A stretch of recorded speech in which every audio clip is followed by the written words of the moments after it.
Let's start question 5. This one's a little longer. Here we have some electrons.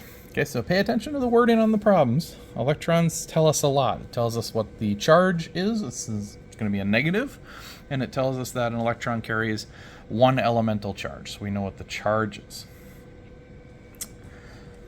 They're placed at 3 corners of a square. E1, E2, E3. This corner is left blank for now. For part A, each side of the square, is 5 centimeters.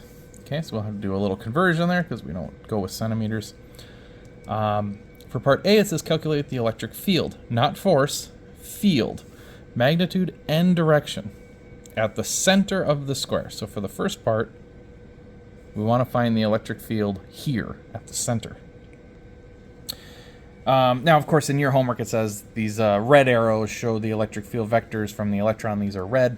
In here they're black because it's a photocopy and I'm not wasting color paper. So we're dealing with the center, so this is showing the electric field here. They're negative charges, right? So negative means that they're going to want everything for themselves. They're going to pull everything towards it. So E1 has an electric field that pulls towards it. E3 has a negative field which pulls towards it. E2 has the field pointing towards it. So all we got to do here is calculate out what each of these fields is and then add them up. Okay. So you want to look for a little symmetry whenever you have these types of problems. It can save you a lot of work. It can save you a bit of time. And by having the arrows already drawn for you, they're not always going to be there, but by drawing the arrows already drawn for you, you can see that this field magnitude of being pulled to the left is the exact same as this field being pulled to the right. They're the same distance apart. They're the same magnitude. These two are going to cancel. Okay, a left and a right vector, equal magnitude, opposite direction. These two will cancel. So for part A, all we need to do is worry about that down one, the lower one. Okay. So for part A, we know that an electric field has the same equation, kind of like force, but just a little different. Electric field magnitude is equal to KQ over R squared. So you need to do all these ones individually because it's just the one Q. And that Q, of course, is absolute value. So what do we get here? Well, our K remains the same, 9 times 10 to the 9th. Our Q, we know that each of these is an electron. We're only worried about E2. The charge of an electron, absolute value at least, is 1.6 times 10 to the negative 19.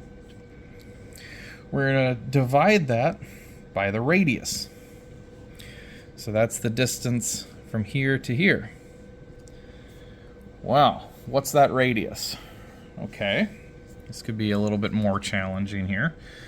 I know that the side, each of the sides is 5 centimeters. So that's 0.05 meters. I know that a square has a 90-degree corner, which means this part must be 45 degrees. Okay? So, with this information, I know that this is the hypotenuse of this triangle.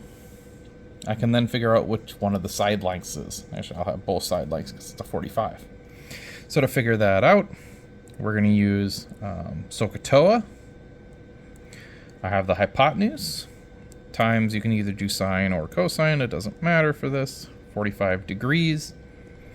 And that'll tell us that each one of those inner pieces here, from here to the center, or from here to the center, a corner to the center, is 0.035 meters.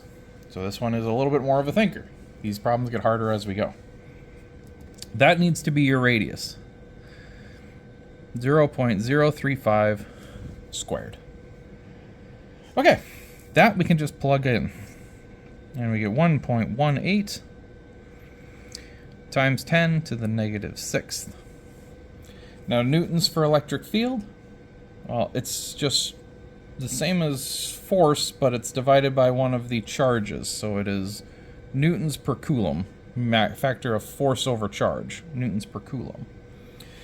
And if we want to give it a direction, because we want the vector component of it, it's going to have to be in the negative y direction. Okay.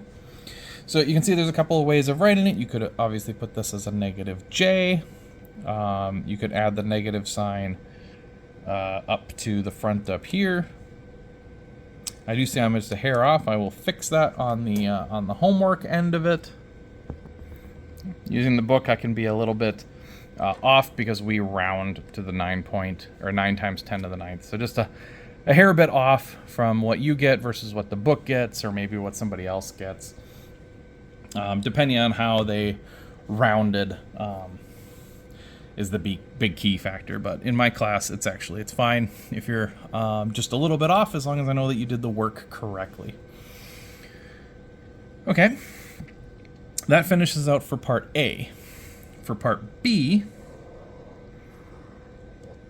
they changed the issue. They changed the problem. So for part B, now it wants you to calculate the electric field, magnitude and direction, the whole thing, the vector, at the empty corner of the square, which is up here. The purple arrows in your book will show you what the electric field vectors are from each of these electrons at the empty corner. Okay, so again, E is an electron, negative charge, so you see all of these arrows will point towards the charge as the electric field goes in at that point in space. We're going to call that point P. And on this one, we have less cancellation occurring. We have a little bit, but less cancellation occurs. So on here, you can see that this one will have a downward y component. This one will have a downward y component. This one, when we break this vector down, it will have a negative x component along with it. So it'll have a negative x going this way and a negative y. This one will have a positive x and a negative y. And we'll have a cancellation occurring between the x values. Okay, so there'll be a cancellation occurring between the x values. One will go left, one will go right. There'll be an equal magnitude because this is an equal and symmetric problem. So we won't have an x value. They'll be gone. All we will have is 3 y components that are all pointing down. The 3 y components will all add up. So our problem, our answer, should be 100% in the y direction. So hopefully that makes okay sense. Let's get started on some of the math on it, and we'll see where we go from there. So for part B, we need to figure out the electric field from the 3 different charges. They're all actually going to be quite the same. So let's look at what we get when we plug in to our KQQ over R squared, or KQ over R squared. My mistake. The K, of course, is 9 times 10 to the 9th. The Q, they're all electrons, so it's 1.6 times 10 to the negative 19. Okay, we have to do one at a time. The radius. Okay. So why don't I start with E1? The radius from point P to E1 is the total side length. We know that the side length is 0.05. So we'll get that, 0.05 squared. And this gives us a number. 5.76 times 10 to the negative 7th. This is newtons per coulomb. And it is traveling at a 45-degree angle this way. Okay, 45-degree angle downward. Okay. So, we'll have to figure out an x component and a y component if we wanted. So why don't we go ahead and figure that out. So let's have the y component, being it is adjacent to the angle. We'll figure out what that y component is. So the y component here is 5.76 times 10 to the negative 7. It's the magnitude, right? The magnitude, the hypotenuse, times the cosine of 45 degrees. And if we do that, we get 4.07 times 10 to the negative 7th. negative y hat. Okay, this is the y component. You can also add the negative sign up here if you'd like, doesn't matter. You'll get a negative y component. If you wanted to figure out the x, you can see that it'll cancel, but hey, let's do it out anyway. You'll get 5.76 times 10 to the negative 7 times sine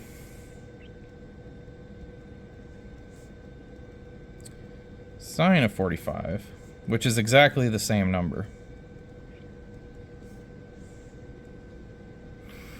And in this case, if we're looking at E1, it would be in the negative x direction.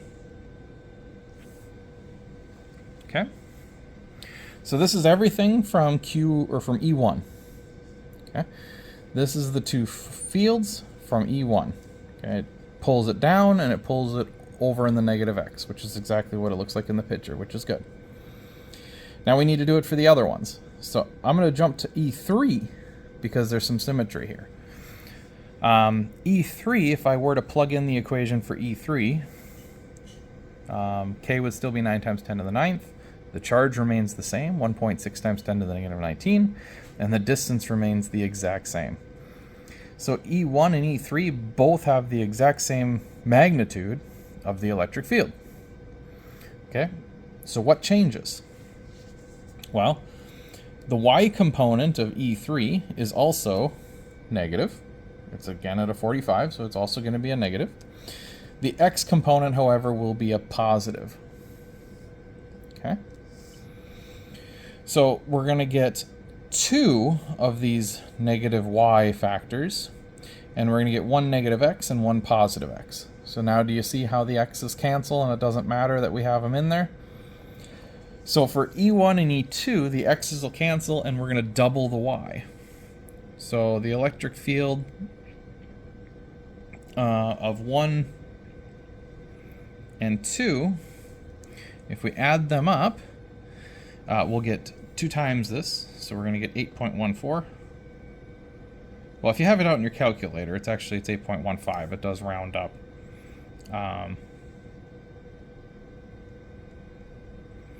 should keep it as 8.14 though for your homework for your class.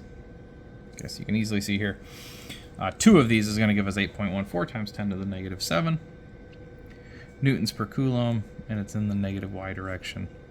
Plus we'll have 0 in the x direction because they're going to cancel. All right, so we've done E1 and we've done E3. Now we just need to get E2 added into the mix, and then all of our E's are accounted for. Okay, so to figure out E2, we use the same formula. Okay, KQ over R squared. The K is always the same, 9 times 10 to the 9th. The Q is the same, it's an electron. It's just the R value here is different because this one's located all the way at the bottom. So it's actually 2 of the distances. It's the entire way across the square, right? And we already found that halfway across, here to the middle, in the last problem was 0.35. So this is actually just 2 of those. So if we do 2 times this, we'll get 0.07. Okay, and that's how we get the radius there. That you can just plug into your calculator. You should get 2.94 times 10 to the negative 7. This is newtons per coulomb, and it is also in the negative y direction. Oops, sorry, getting off screen there. And that's also in the negative y direction. So now E total, which is 1 plus 2 plus 3. Okay. Here's 1 plus 3, gave us this. E2 is this. Everything is in the negative y, so simply we're going to add up this 8.14. We're going to add it to the 2.93, and we should get an 11.08 times 10 to the negative 7 newtons per coulomb. And of course, this is in the negative y direction. Now, your book, 11 to the negative 7, this isn't really proper scientific notation, so they're going to go ahead and put it in proper scientific notation. So you'll notice up here they have, for part B, you'll have negative 1.102 times 10 to the negative 6. So all we're doing is just moving the decimal place over. I'm going to say close enough to 1.1 times 10 to the negative 6 newtons per coulomb in the negative y hat direction. Okay, something like that. 1.1 times 10 to the negative 6 newtons per coulomb, negative y hat direction. All the boxes are checked. All the charges are accounted for. This would be our total electric field at the top of the box. Lastly is part C. Calculate the force on an electron that is placed in the empty corner. Okay, so this one is very easy or very difficult depending on how you want to approach it. For force, I would have to put a Q here. I'd have to put another electron in. And I could take the long step, which would then be changing to the force equation, F is equal to KQQ over R squared, and recalculating all of these measurements based on that Q. Okay, and finding the similarities again, finding that some of them cancel, and going through it. But the beauty of doing the electric field first is that the electric field is a little bit easier to do when you want to put a force in after. Okay, so being we have the electric field, we know that force is simply the electric field times a Q. Okay, and in fact, vectors remain the same. Vector force is equal to the electric field times whatever that charge Q happens to be. So if we added a Q, this times Q, we get force. Okay. So what we're going to do here is we already have the total electric field. 1.1 times 10 to the negative 6th. That's the total electric field down here. 1.1 times 10 to the negative 6th. It's in the negative y direction. And we want to multiply it by whatever charge we decide to put at that place. And it said to put an electron there. So if we multiply that by an electron, now this is not absolute value. This, in order for these to be the same, we have to keep that the same. So this is not absolute value. We would take it by the charge of the electron. Negative 1.6 times 10 to the negative 19. Okay. And what do we get? We would get a negative 1.76 times 10 to the negative 2. This is newtons in the negative y hat direction. All right, a negative in the negative direction. Okay, negative times a negative is going to turn that into a positive. So we can just, it would be better to write this as 1.76 times 10 to the negative 2 y hat. And this is, of course, in newtons because it is a force. Okay, 1.76 times 10 to the negative 2 y hat direction, newtons. You can change these up however you'd like, however you always wanted to write them. But that should make sense. If you put an electron here, you're going to get repulsion, repulsion, repulsion, right? All three of these are going to be repulsing on this. That electron should want to scurry away from these other electrons. So we're getting a positive Y force, and that should make sense. Okay. So that's a long one, but doable. It gets you in the habit of doing these out.